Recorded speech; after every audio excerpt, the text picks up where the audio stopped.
Hi, my name is Noel Davis with World Composting, and today we're going to do an update on the Vermibag Max. Now, I've had some issues with fruit flies in it. I'm hoping that they are now taken care of with the treatments that we put in, from the diatomaceous earth to drying it out to trying to use up all the bedding in there. Now, I know it needs a large feeding. I have a whole bunch of ground up food ready to go into this bin. And also, I noticed that people were talking about the fact it was really dry, and it was. I took off the tarp that I normally have on top of it that holds in that moisture. So it's just all the moisture is just evaporating out of the top. And I expected this to happen. I knew that this would happen because of the fact that I took that tarp off. It should be more moist. It would be better for the worms if it was more moist, but I was drying it out to try to get rid of those fruit flies that, like that moist environment. And the diatomaceous earth that I had added needs to be dried for it to work. So I'm hoping that we have few to no fruit flies in the bin. And I'm hoping that we're going to be able to add everything back in, including that tarp on top, and get the moisture going again and really get this bin or bag churning through food, because these can churn through food like crazy. And I've got a lot of food to go through, and I'd like to start really loading up this system to try to get food to go through it. So let's go and take a look and see how it's doing. Let me add more food to it, as I know I did last time because they were running out. Not going to add bedding probably, but we're going to add that tarp back on top to get the moisture back in. So let's go and take a look. Okay, so here is our Vermibag. Let's just open this up here. Take a look. And it looks really dry. Do you see a fruit fly right there? A couple of them coming out. Another one right there. So still a few fruit flies in here. Another one right there. But it's looking a little better than what it was, as of the last update. So let's just take a look in here. This is really dry, as everybody said. I agree completely. This is drier than it should be. Just trying to squash any fruit flies that I see. Material under here still looks absolutely fantastic. Not seeing any worms as we dig down, but let's just dig down a little bit more, see if we can find any in here. I'm not seeing any worms right now. They probably really dug down into the bottom here to try to get some moisture.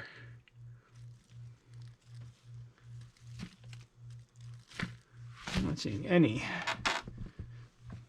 You know what? Hold on, let's just see. I think I fed over on this side over here, so maybe there's worms over here on this side where the food is. As you can see, there's still some food over there, and there we go. There's the worms. Lots of worms. Okay, and these look like we've got a whole bunch of pot worms in here too. I can't imagine that those are actual worms. I don't know if you can see those or not, but I bet that those are pot worms. They look clear. So a little bit smell of acidity. So it makes sense. It's very, very dry. This is a bagel. So we're going to put this stuff in the middle here. Again, more worms in here. So there are some worms. It's very dry though. This is way too dry for them. So we really need to add moisture in here. We need to get the moisture content back up. Just saw another fruit fly leave the bag. And I think what we'll do is, I'm just moving this around a little bit to try to mix it up a little bit first.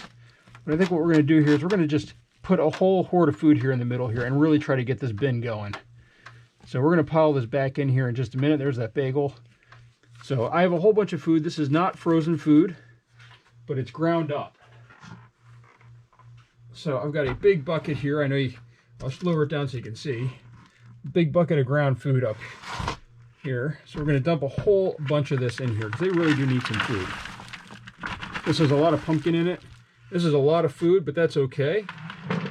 There are pumpkin seeds in here, so I will have to try to sort those out on the back end unless they sprout, in which case they'll be fine. So what we're going to do here is we're going to just kind of dig this in. I don't have to worry about hurting the worms with this. This, by the way, smells really good with this pumpkin that's ground up. So there's that piece of bagel. We've got some more food over here. So what we're going to need to do is we need to bury this in. Actually, I'm going to have to just dig down on the sides here. Try to bury this in a little bit more. Mix this in. I really want to create a great food environment for these worms. I might get a fruit fly issue in here again, but you know what? I really just want to get this moving as far as the worms themselves digging through this stuff. So once they start moving through this material, it's just going to be a lot easier, I feel, than than what I currently have, where I'm just like adding haphazardly and then having massive fruit flies. I just want to get them all working together here to just swallow this stuff up. So there we go. I think I will add a slight layer of bedding. I wasn't planning to, but there's just a lot, there's very little bedding in here.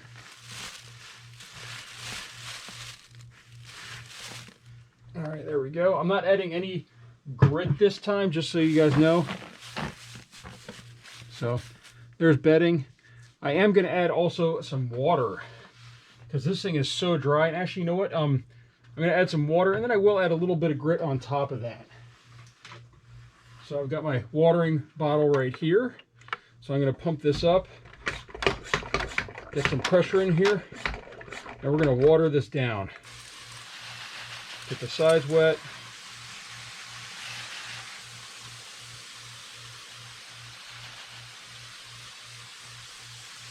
Because this really does need more moisture. The worms are suffering in here. And if I don't have the worms, I mean, even if I have the fruit fly issue, I can find other ways to maybe deal with them.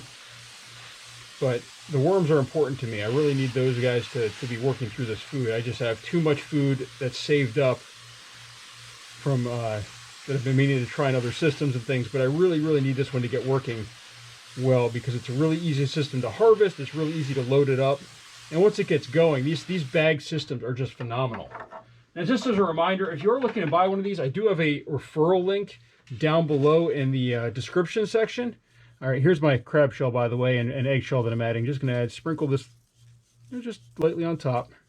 And again, you normally would want to have your a mask on for that, but I'm staying low in there, and with that container, it doesn't go as airborne. So now the last thing we're going to do is we're going to add back on our top here. So we're going to add this back on. This is going to act as that vapor section to keep that moisture in. And we're going to close this off, and that's going to be it for my update this week. We're going to make this short and sweet. And if you have questions, please let me know. Again, if you're looking to purchase one of these, I would really help me out if you would go use my referral link down below. I want Tom, the owner of the company that makes these, to know that I'm supporting him, you know, and get some of those referral earnings to help me support this hobby. So thank you for watching. And again, if you have questions, please leave a comment down below. And if you have any suggestions as well, I'm always willing to listen and give feedback on those as well. So thank you for watching.